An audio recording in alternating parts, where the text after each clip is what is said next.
2024년 6월 17일 이사야서 44장 6절부터 20절까지의 말씀을 가지고 함께 묵상과 기도 그리고 나눔의 시간을 갖겠습니다. 먼저 오늘 본문 말씀부터 함께 듣겠습니다. 이스라엘의 왕인 여호와, 이스라엘의 구원자인 만군의 여호와가 이같이 말하노라. 나는 처음이요 나는 마지막이라. 나 외에 다른 신이 없느니라.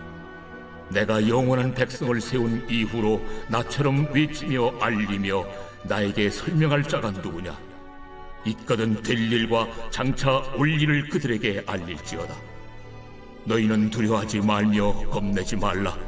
내가 예로부터 너희에게 듣게 하지 아니하였느냐? 알리지 아니하였느냐? 너희는 나의 증인이라. 나 외에 신이 있겠느냐? 과연 반석은 없나니 다른 신이 있음을 내가 알지 못하노라. 우상을 만드는 자는 다 허망하도다.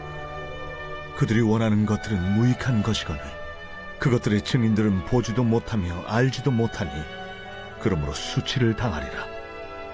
신상을 만들며 무익한 우상을 부어 만든 자가 누구냐?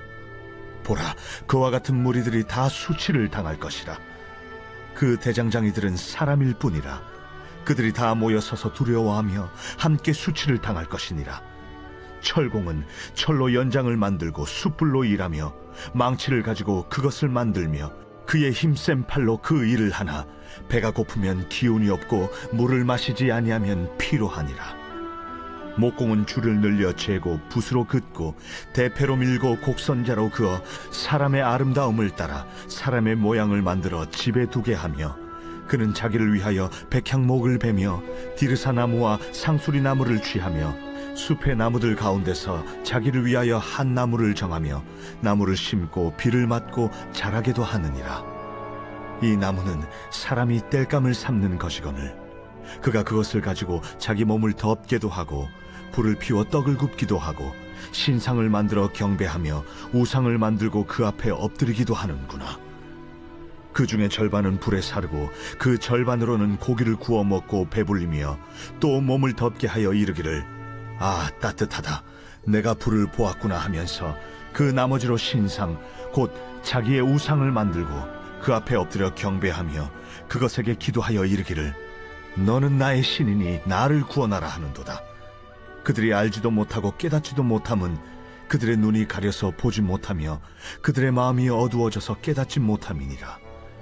마음에 생각도 없고 지식도 없고 총명도 없으므로 내가 그것의 절반을 불사르고 또한 그 숯불 위에서 떡도 굽고 고기도 구워 먹었거늘 내가 어찌 그 나머지로 가증한 물건을 만들겠으며 내가 어찌 그 나무 토막 앞에 굴복하리요 말하지 아니하니 그는 죄를 먹고 허탄한 마음에 미혹되어 자기의 영혼을 구원하지 못하며 나의 오른손에 거짓 것이 있지 아니하냐 하지도 못하느니라. 오늘 본문 말씀은 하나님께서 이스라엘 사람들에게 우상을 따르지 말고 자기 편에 설 것을 말씀해주고 계신 내용입니다. 그래서 6절 말씀에서는 하나님이 이스라엘의 왕이시며 또 이스라엘의 구원자이시다라고 말씀해주고 계신 것입니다.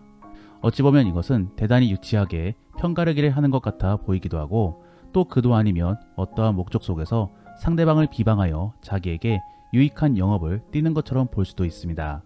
하지만 이것이 정말로 영업으로 성립되려고 한다면 먼저는 하나님께로만 유익이 있어야 될 것입니다. 하지만 하나님께로는 이와 관련하여서 별다른 유익이 없는 것이지요. 어떤 사람들은 여기에 대하여 하나님이 높임을 받을 수 있으니까 유익이 되는 것이 아니냐고 생각할 수도 있습니다. 하지만 실제로 하나님은 사람이 아니다라고 할지라도 다른 창조물로부터 영광을 받으시기에 그러한 큰 유익이 있는 것은 아닌 것입니다. 그러므로 하나님께서 이렇게 자신을 믿을 것을 말씀해주고 계신 이유는 단순히 자신의 유익 때문이 아니라 도리어 사람들이 허상으로 인한 피해를 입지 않게 하기 위하여 이렇게 말씀해주고 계신 것입니다. 그러므로 오늘 본문의 9절과 10절 말씀에서는 우상과 관련하여서 무익함과 함께 허망함을 전해주고 있는 것이지요. 그러면 우리는 왜 우상이 아닌 하나님을 믿어야 되는 것입니까? 바로 우상에는 아무런 능력이 없기 때문입니다. 그래서 그에 대한 증거로 하나님은 미래에 대하여 말할 수 있음에도 불구하고 우상은 그러한 미래를 말할 수 없음을 말해주고 있는 것입니다.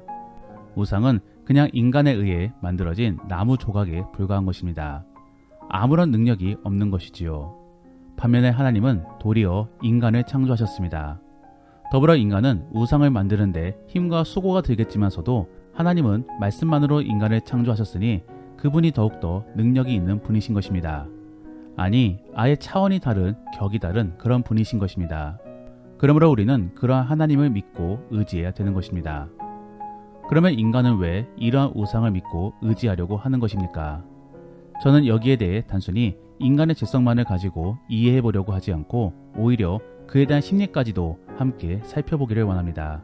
그래서 오늘 본문 말씀을 통하여 인간은 왜 이렇게 우상을 믿으려고 하는 것인지를 함께 생각해보며 우리 자신도 되돌아볼 수 있기를 원합니다. 첫 번째로 인간이 우상을 믿으려고 하는 이유는 하나님의 형상대로 지음받았기 때문입니다. 즉 하나님의 형상대로 지음받았기 때문에 영적인 존재를 인지하고 또 그 영적인 존재에 대하여 의지하려고 하기 때문입니다. 다만 그 영적인 존재가 하나님보다도 다른 눈에 보이는 어떠한 것을 투영하여 해석하려고 하기 때문에 이러한 현상이 발생되어지게 되는 것입니다. 그러므로 오늘 본문의 15절 말씀에서는 나무를 패면서 그 나무에 자신의 안녕을 기원하고 있다라고 전해주고 있는 것입니다. 그들은 왜 자신들이 없애는 나무에 대하여 절을 하면서 자신의 구원을 빌고 있는 것입니까? 바로 사후세계 및 영적인 세계에 대하여 믿고 있는 것인데 그러한 것들이 나무에게도 깃들어 있다라고 생각하고 있기 때문입니다. 그러므로 그들은 하나님도 믿으며 또 한편으로는 그러한 우상도 함께 믿고 있는 것이지요. 우리 인간이 하나님의 형상대로 지음받았다라는 증거에는 영적인 것에 대한 궁금증과 인지함에 있습니다. 그러므로 우리 인간은 DNA가 99%가 같은 침팬지와 다르게 제사를 드리며 영적인 것에 대한 의지력을 갖고 있는 것입니다. 다만 그런 영적인 것에 있어 신은 오직 하나님밖에 없음을 인정해야 되는 것입니다. 그리고 그 나머지 영적인 것에 대해서는 모두 하나님의 피조물임을 인지해야 되는 것이지요. 하지만 인간은 그러한 부분들을 믿지 아니하고 다른 것들도 신이 될 수 있음을 믿고 있습니다. 왜 그런 것입니까? 바로 죄에 대한 부분 때문인 것입니다. 즉 우리 인간은 우리 안의 죄성으로 인하여 하나님으로부터 멀어지려고 하는 그러한 습성이 있기 때문입니다. 그러한 습성과 맞물려 영적인 것에 대한 호기심이 합쳐져 우상을 숭배하게 되는 것입니다. 사랑하는 성도 여러분, 우상을 믿고 있다라는 사실은 우리가 하나님의 형상대로 지음받았음을 보여주고 있는 증거입니다. 다만 그러한 모습은 결국 파멸로 가는 그러한 어리석은 모습인 것이지요. 그러므로 우리는 하나님이 선물로 주신 말씀을 통하여 하나님이 유일한 신임을 믿어야 되는 것입니다. 그리고 그 하나님만을 의지해야 되는 것입니다. 그러면 어떻게 해야지만이 우리는 말씀이 진리임을 깨닫고 하나님을 믿을 수 있는 것입니까? 사실 이 부분은 하나님의 영역입니다. 만일 우리가 마음대로 믿을 수 있다라고 한다면 우리의 믿음과 구원은 결코 은혜가 아닌 것입니다. 그러므로 우리는 하나님께 간구해야 되는 것입니다. 그리고 기도 제목이 이루어지는 것을 통하여 하나님의 살아계심을 믿어야 되는 것입니다. 더불어 그러한 경험을 통해 하나님의 살아계심을 분명히 믿고 깨닫게 되었다라고 한다면 그때부터 말씀 속에서 소개해주고 있는 하나님을 온전히 믿어 주님만을 바라봐야 될 것입니다.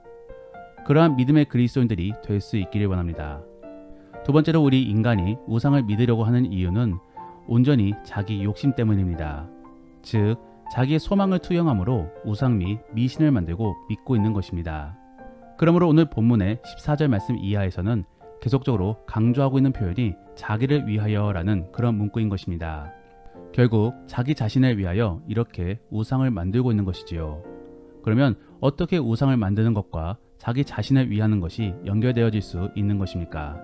사람은 자기 욕심 및 자기 소망이라는 것이 있습니다. 그리고 그것을 이루기 위하여 노력하는 것이지요.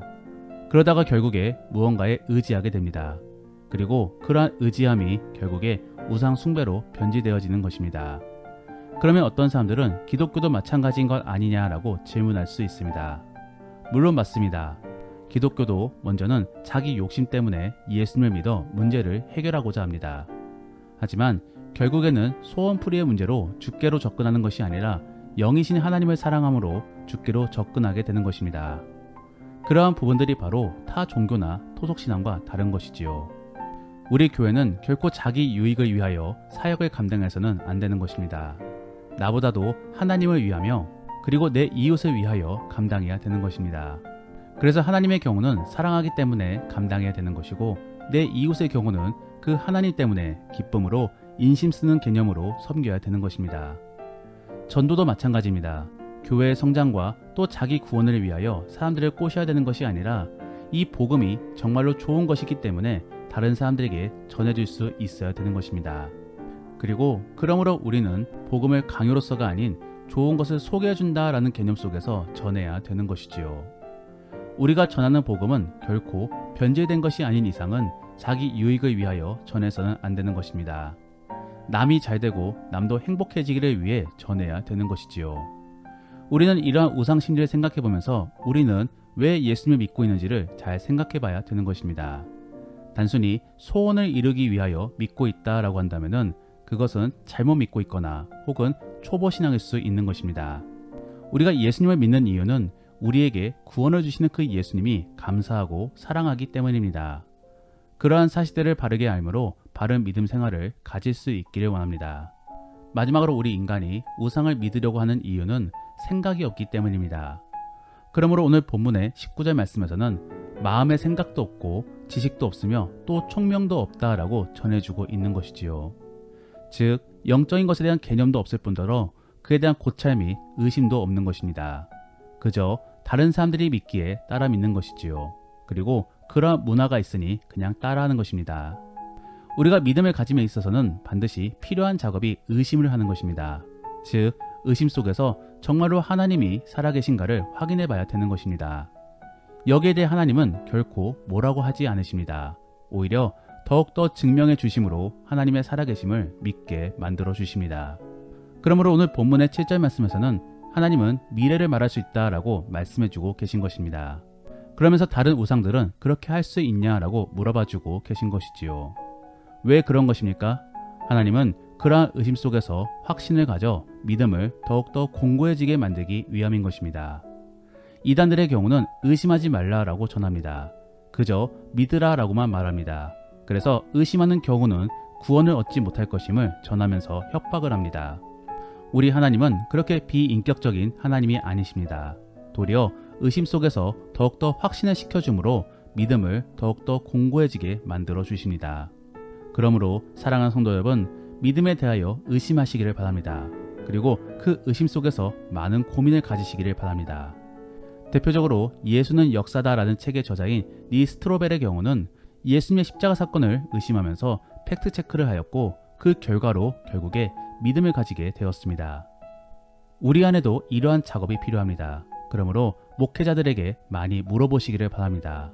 그리고 성령 하나님께 답을 달라라고 기도하시기를 바랍니다. 그러면서 계속적으로 믿음을 고민하시기를 바랍니다.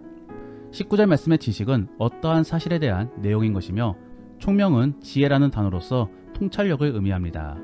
그리고 생각은 그에 따른 고민을 의미하고 있는 것입니다. 결국 우상을 믿게 된 이유는 이러한 생각과 고민들이 전혀 없었기 때문입니다. 그저 생각 없이 믿고만 있기 때문인 것이지요. 얼마나 어리석은 행동인 것입니까? 그러므로 계속적인 고민 속에 하나님과 씨름을 하시고 또 하나님이 주시는 지혜에 따라 분별하시기를 바랍니다. 그래서 저와 같은 경우는 20대부터 계속적으로 목사님 말씀에 딴지를 걸었고 또 성경에 대하여 계속적으로 고민을 하였습니다. 더불어 답을 찾고자 기도를 하였습니다. 그리고 그러한 결과로 저는 이제는 확실하게 하나님을 믿습니다.